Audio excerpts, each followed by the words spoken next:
Diane Calloway was never the kind of woman who chased people. She believed in quiet effort. She believed that if you worked hard enough, stayed patient enough, and cared enough, the right person would eventually see you.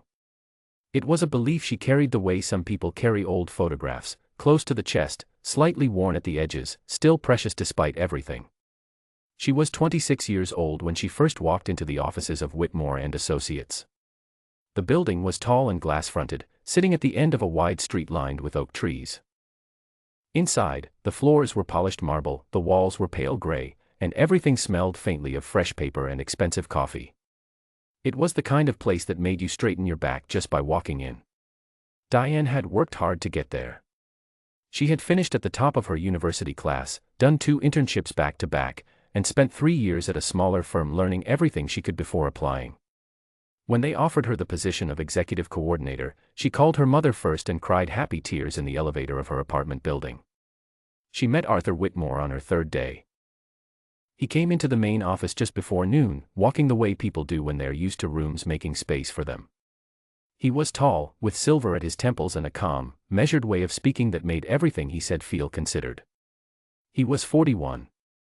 He ran the company the way a conductor runs an orchestra, without looking like he was trying. Diane shook his hand, said her name, and went back to her desk. That was all. Nothing happened. No lightning. No music. Just a handshake and a name. But over the weeks that followed, she began to notice things. The way he read reports, very still, leaning slightly forward. The way he thanked people, briefly and sincerely. The way he took his coffee, black, no sugar, always in the same white cup. She noticed these things the way you notice details about someone you are paying close attention to without meaning to. She told herself it was professional admiration. He was impressive. It was reasonable to find impressive people interesting. Her closest friend, Yemi, visited her new apartment one evening a few months after Diane had started the job. They ordered food and sat on the floor because the sofa had not arrived yet, and somewhere between the 2nd and 3rd story about work, Yemi tilted her head and said, "You talk about him a lot." Diane looked up. "I talk about work." "You talk about him," Yemi said simply, not unkindly. "Every story has him somewhere in it." Diane thought about that after Yemi left. She sat with the empty food container still on the floor and thought about it honestly. She decided Yemi was probably right. She also decided it would pass. It did not pass. The months became a year. The year became 2. Diane was excellent at her job, genuinely excellent. She had a sharp mind for detail and a steady way of managing pressure that people noticed. She received good reviews. She was trusted with important projects. She was given more responsibility. And quietly, underneath all of it, she was rearranging herself around Arthur Whitmore. She stayed later when he stayed late. Not every time, she was not obvious about it. But often enough that it became a pattern she barely saw herself making. She learned which meetings drained him and which ones he enjoyed. She prepared materials in the specific way he preferred, before he had to ask. She became, over time, the kind of person that made his working life easier without him having to think about why. He noticed her work. He said so, occasionally. Once, after a presentation she had spent 2 weeks preparing, he looked at her across the conference table and said, "This is excellent, Diane." Genuinely. The compliment landed in her chest and stayed there for days. She knew what she was doing. She was not confused about it. She simply believed, in the way people believe things when they want them to be true, that being valuable to someone was a path to being known by them. That if she made herself useful enough, attentive enough, present enough, he would one day look at her and see more than an employee. She was 28 when she canceled the trip to Florence. It had taken her almost a year to plan it, 2 weeks in Italy with Yemi, a birthday trip they had talked about since they were teenagers sitting in geography class and tracing shapes on a paper map. The flights were booked. The hotel was booked. The itinerary was printed and sitting on her refrigerator with a little magnet holding it up. 3 days before departure, there was word in the office that a large account was going to need emergency attention over that weekend. The possibility was not confirmed. No one asked Diane to cancel anything. But she looked at her calendar, looked at the Florence itinerary on her refrigerator, and quietly changed her flight. She told Yemi it was work. Yemi did not argue. But the look on her face was one Diane did not forget. The account ended up not needing weekend attention after all. Arthur Whitmore spent that Saturday hiking with his brother. Diane spent it alone in her apartment, telling herself she had made the responsible choice. She knew, even then, that she had not. The years continued. 29. 30. Diane's life was full in many ways: good friendships, a flat she had slowly made beautiful, a mother she spoke to every Sunday, books she loved, walks she took on weekend mornings through the neighborhood while it was still quiet. There was a great deal of good in her life. But there was also a tiredness she could not name. Not the tiredness of long hours or hard work. Something else. Something closer to the feeling of carrying a weight that no one else could see, for a destination that kept moving further away. She was 30 years old when she sat in her car in the office parking garage one evening and cried. She did not know exactly why, at first.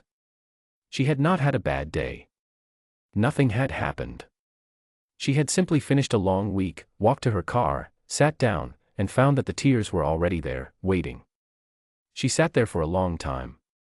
When the crying stopped, she felt something shift, not a decision, exactly, but a question. A quiet and very serious question, sitting in the middle of her chest. What are you doing? She drove home. She made tea. She sat at her kitchen table and tried to answer honestly. Her therapist's name was Dr. Saba. She was a calm woman with a direct way of asking things that never felt unkind. Diane had started seeing her some months earlier, initially for what she described as general stress. They had talked about many things. But eventually they arrived, as they always seemed to, at the subject of Arthur Whitmore. Dr. Saba listened. She asked good questions. And one afternoon, in the middle of a session, she looked at Diane and said something that did not let go. When you imagine your life, Diane, your actual life, the one that belongs to you, is he in the center of it? Or are you in the center of it? Diane opened her mouth. Closed it. Looked out the window at the ordinary street below. She did not have an answer. And the not having an answer told her everything. Over the months that followed, things began to change. Not overnight. Not dramatically. But slowly, the way a room changes when you start letting in more light. You do not always notice it while it is happening, but one day you look up and the whole space looks different. She signed up for a pottery class. It met on Thursday evenings, which was the one evening Arthur regularly needed extra help with end-of-week reports. She had always made herself available on Thursdays. Now she did not. The first Thursday she left at 5 o'clock, coat on, bag over her shoulder. She felt almost guilty walking past his office. She did not stop. She went to the pottery class. She was terrible at it. The clay collapsed twice. She laughed, genuinely and freely, and went back the following week. She started eating lunch outside instead of at her desk. Just 20 minutes, sitting on the low wall near the building's entrance, watching people walk past. She started texting Yemi back the same day instead of 3 days later. She started saying no to things she did not want to do, and yes to things she did, and slowly the two started to feel like choices again instead of performances. She bought a red coat. She had walked past it 3 times in 3 separate weeks before she finally went inside and tried it on. It was the color of confidence. It fit her perfectly. She bought it without thinking about whether anyone else would like it, which was, she realized on the walk home, the first time she had bought anything without thinking that in years. The morning she wore it to work was an ordinary Tuesday in March. She had no particular plan. She was thinking, on the train, about a pottery piece that had cracked in the kiln and what she might try differently next time. She was not thinking about Arthur Whitmore. She was not thinking about how she looked or who might notice or whether this was a day anything might change. She walked into the building. She walked down the corridor. She passed his office. She did not slow down. Inside the office, Arthur Whitmore looked up from his desk. He watched her pass the glass wall. There was something in the way she moved that morning, unhurried, settled, entirely inside herself, that caught his attention in a way he could not immediately explain. He looked back at his desk. He read the same sentence 3 times.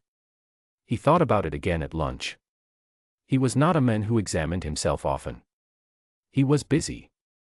He was successful. He moved through his days efficiently, and the people around him were, in his mind, arranged largely by the function they performed. He was not unkind. But he had spent so many years inside the structure of work and achievement that he had, somewhere along the way, stopped noticing the texture of things. The details that were not on any agenda. But something about that Tuesday morning stayed with him. Over the following weeks, he noticed things he had not noticed before. That Diane's desk had small things on it, a tiny cactus in a blue pot, a postcard from somewhere warm pinned to the edge of her monitor. That she laughed in the break room in a way that was real and unguarded. That she had opinions in meetings now that she offered without waiting for permission. That she did not check to see if he was watching. That she had become, somehow, interesting to him, not as a function, not as a name on a project, but as a person with a life that had nothing to do with him. He found excuses to speak with her. Small questions. Check-ins on things that did not strictly need checking. He was not sure what he was doing. He was only sure that something in the room felt different when she was in it. One Friday evening, when most of the office had gone home, he walked to her desk and said he had been thinking about the Hargrove account and would she want to talk through a few things over dinner. Diane looked at him for a moment. Not a long moment, just long enough to be honest with herself about what was in front of her, and what she wanted to do with it. She reached for the red coat on the back of her chair. "I would like that," she said. "But I want to be honest about what it is." He looked at her with an expression she had never seen on him before. Something open. A little uncertain. "What do you mean?" he asked. "If this is dinner," she said, "let it be dinner. Not strategy. Not a meeting with a different table."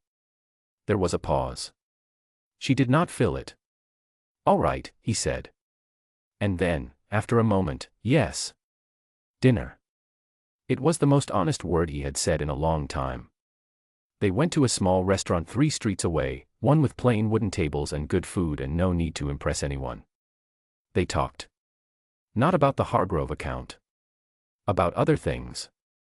He talked about his brother, who made him laugh harder than anyone. She talked about the pottery class, about the piece that kept cracking. He leaned forward when she spoke, the way she had once watched him lean forward over reports, and she realized he was paying attention. Really paying attention. It was not a perfect evening. There were moments of awkwardness, pauses that stretched a little too long. He was not practiced at being open. She was not fully sure how much she trusted this new version of events. But it was real. And real, she had come to learn, was worth more than perfect. They met again the following week. And the week after that. It was slow. It was honest. It was sometimes difficult, because Arthur Whitmore had his own patterns to examine, a habit of keeping distance that looked like strength, a habit of controlling things that looked like confidence. He had to learn to ask instead of assume. Had to learn to let someone stay not because they were useful but because he genuinely wanted them there. And Diane had to keep choosing herself, even now. She kept the Thursday pottery class. She rebooked Florence, finally, properly, with Yemi, 2 weeks in the spring, and she did not cancel it. She kept seeing Dr. Saba. She kept walking to her desk without checking if anyone was watching. Some mornings she thought about the years she had spent trying so hard to be noticed, and she felt something complicated about them. Not just sadness. Something more like understanding. She had been a young woman who believed that love was something you earned through effort, through availability, through making yourself indispensable. She had learned, the long way around, that the love worth having is not earned that way. It is found when you are busy becoming yourself. It arrives in the space that opens up when you finally stop performing and start living. She did not think Arthur Whitmore had fallen for her because she stopped caring. She knew that was not quite right. He had not been drawn to indifference. He had been drawn to the thing that arrived when she laid down the effort, the quiet fullness of a woman who was no longer looking outside herself for permission to take up space. She had spent 7 years trying to earn his attention. She had spent 1 year learning to live without needing it. And somewhere in the middle of that second year, sitting across from him at a plain wooden table with the red coat over the back of her chair and a whole, unhurried life arranged around her like something she had finally earned the right to claim, she understood that both things had been necessary. the trying, and the stopping. She did not regret either one. Florence was everything she had imagined. She and Yemi walked for miles. They ate slowly. They sat in a small square on the last afternoon and drank coffee while the light turned gold on the old buildings, and Diane took a photograph of the moment, not to show anyone, but to keep. Just for herself. When she came home, there was a message from Arthur asking how the trip was. She smiled at her phone. She put it down. She unpacked her suitcase first. Then she wrote back. Some things are worth taking your time with. She had learned that later than she would have liked. But she had learned it. And that, in the end, was the whole point.